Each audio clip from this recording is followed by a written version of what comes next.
Okay, we're at the next chapter of our book, Year 5. So, I nearly shaved myself to death. Even though I could barely see the premature facial hair, once I knew it was there, I couldn't stop thinking about it. It was ticklish, and it was tempting to stroke it. Stroking it made other people notice it, and when other people noticed it, they tended to shout Wolverine, and worse, which is why I decided to get rid of it. I slashed at the brown candy floss with Dad's razor, which did get rid of it.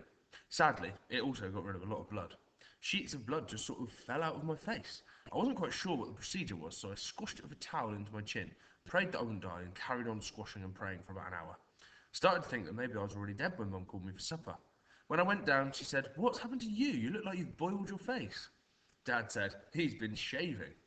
"What?" said Mum. "He can't shave. He's too young to shave. He's much too young to shave." "Well, he's definitely too young to have a beard," said Dad, and he showed me how to shave in a less threatening manner. "The only thing is," he said, "now you've started, you'll have to carry on. The hairs will get harder and harder the more you shave. So I don't, the more you shave them.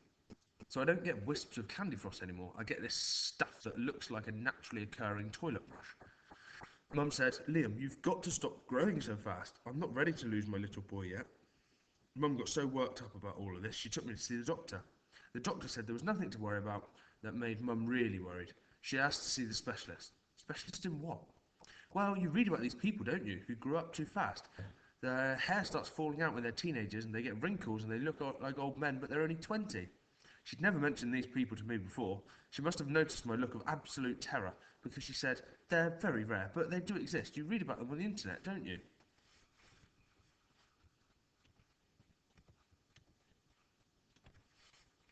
I was relieved when the doctor said, "No, I don't think I have read about them, to be honest. I could send you to see a bone specialist at the Children's Hospital." At the hospital, they gave me scans, blood tests, and an "I've been brave" sticker. They took me to see a specialist and then a special specialist. They both said that I was completely normal, extra normal, abnormally normal, but tall. "He's just a little boy," said Mum. "He's growing up too quickly."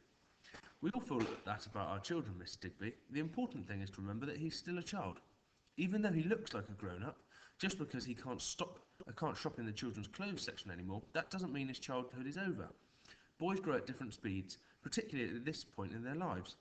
You might go back in the summer, Liam, and find that everyone's had a bit of a spurt and you're not even the tallest in the class. "Do you know, that makes sense," said Mum. "His dad was tall at primary, and now look at him. He's well below average height."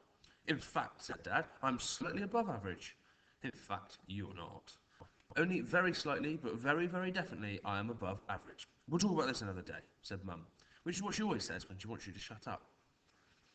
The special specialist was partly right about the growing spurts. Nearly everyone had one over the summer, including me. When Mum wanted to mark my height on the "See How I Grow" chart in the kitchen, she had to get a chair to reach the top of my head. "Oh," she said, "you've had a spurt."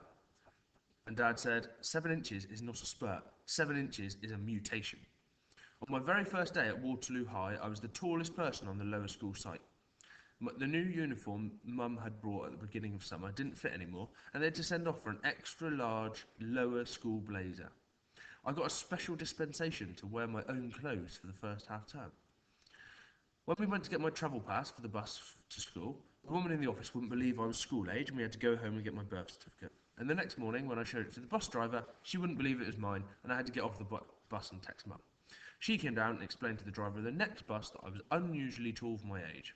"It's not the height, love," said the driver, "it's the stubble." Mum said, "Am I going to have to do this every morning?" "Only till we get used to him."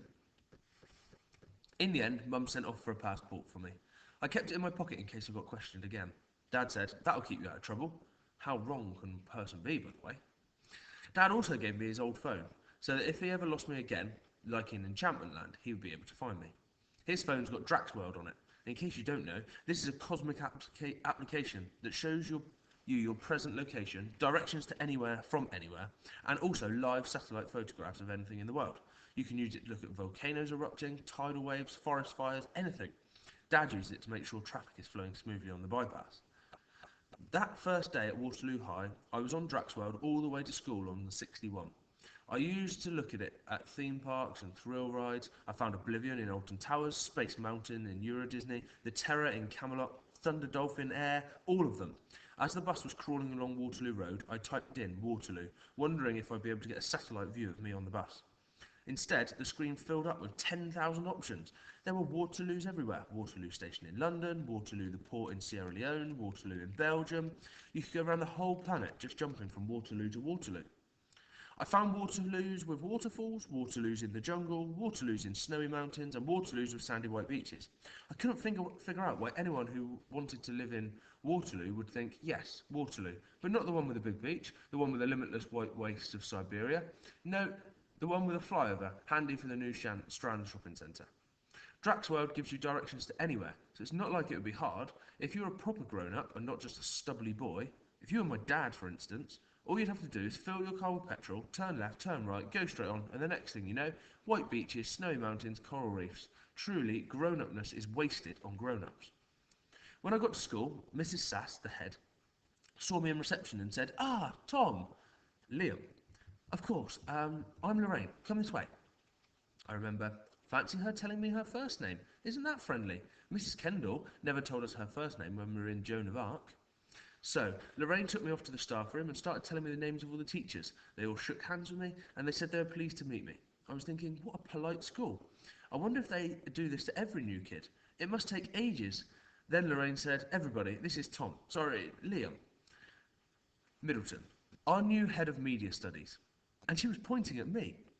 I know I should have put her right there and then, but someone gave me a mug of coffee and a custard cream and sat me down in a nice big easy chair. So I thought, I'll tell her later when I've eaten the biscuit. Then Lorraine said, "We've got assembly this morning. I'll bring you up on stage and introduce you to the whole school. Do you have anything you'd like me to say about you, like what football team you support or any special interests?" I suppose that would have been a very good time to say, "Very interestingly, I'm not a teacher, I'm a year 7. But she seemed so happy. So I said, "I'm like massively multiplayer online computer games." She looked a bit blank. "Like World of Warcraft, you know, where you have an avatar and your avatar has skills and goes on quests." "Ah," said Lorraine, "skills. We're a great believer in promoting skills here at Waterloo High." "I've got a lot of skills," I said. "Of course, some of them aren't that useful in real life, like dragon taming. Some of them are illegal, like knife throwing. I think that's illegal. It probably is." I did try to persuade the head in my last school to start a World of Warcraft club, but she just looked at me like I was an idiot. Lorraine looked at me like I was an idiot. Then the bell went. "We'd better go through to assembly. Maybe you could just introduce yourself. Don't worry about being interesting." So that's how I ended up on stage, standing just behind Lorraine while she talked to the whole school. There were about 8 people in the front row who knew me because they'd been at Joan of Arc Primary too, including Florida Kirby, who kept waving and making faces. Lorraine said everyone was welcome and she hoped everyone had a good summer, and then something about a new registration procedure. And then she said, "And now I'd like to introduce you to a new member of staff. He's going to be teaching media studies, and he'll be the form tutor for Class 9 Mandela. This is Mr. Middleton," and she pointed at me. I stepped up to the microphone and said, "Thanks, Lorraine. Sorry, Miss Sass." But everyone in the hall was already muttering, "Lorraine, her name's Lorraine." And Lorraine was looking cross. All these faces were looking up at me. Part of me was thinking I really should think more about the consequences of my actions. Then, this wouldn't happen to me, but another part of me was thinking, this is good. I said, "Morning, everybody," and everybody said, "Morning, sir." "Sir?" I said, "Has anyone been to Waterloo near Liverpool?" 1,200 hands shot up and waggled in the air like a salute. Looking out at them, I felt like a bad emperor in Star Wars. I took a breath and said, "Has anyone been to Waterloo in Belgium? Scene of the original Battle of Waterloo in 1815. "No," one said. I said, "Siberia? Siberia is as big as Europe. It's got the largest freshwater lake in the world. A lake so big it is its own species of dolphin. The ice is so thick that the railway runs over it. It's also got a town called Waterloo. Has anyone been to Waterloo, Siberia?" No one put their hands up. "Why not?" I answered. No one answered, but they all squirmed in their seats, as though going to Siberia was homework that they hadn't done. Waterloo in Sierra Leone? No one had. Sierra Leone has lush rainforests and amazing history. Anyone? No one? Why? They all squirmed again. Why have we all been to the Waterloo with a bypass and a shopping precinct, when none of us have ever been to Waterloo with a waterfall, Waterloo in the jungle, Waterloo by the frozen lake? Why? These places are not in Narnia. You don't have to find a magic wardrobe to get there. They're not in Arazeth. You don't have to create an avatar and climb inside a computer. They're real places. You can go there by bus. Sometimes I'll take a lot of buses, but they're just there. They're part of your world. Someone shouted, "Yes!" I was amazed to see it wasn't one of the children, it was Lorraine. I realise now that she thought I was being metaphorical. She thought I was going to say something about how education opens up new worlds for you or something. But I didn't. I said, let's go. No one moved. They all thought I was being metaphorical too. I said, come on, what are we doing here? Let's go, come on, follow me. I don't know where that last bit came from. It just sort of came out. It was part of the flow of things. I walked out the middle of the hall towards the doors at the back. It took a minute, but someone followed me, then someone else, then someone else, and someone else. And everyone followed me out the hall, through the lower school exit and into the playground. The sun was shining, the birds were singing. I walked up to the gates and pushed. Nothing happened. Waterloo High is a high security school. The gates are locked at 9 a.m. and no one can get in or out without a swipe card. That's why there was a man in a leather jacket standing on the side of the gates, talking into the intercom. I'm the new head of media studies, he was saying. And over the intercom, the secretary was saying, I don't understand, you're already here. You're taking assembly.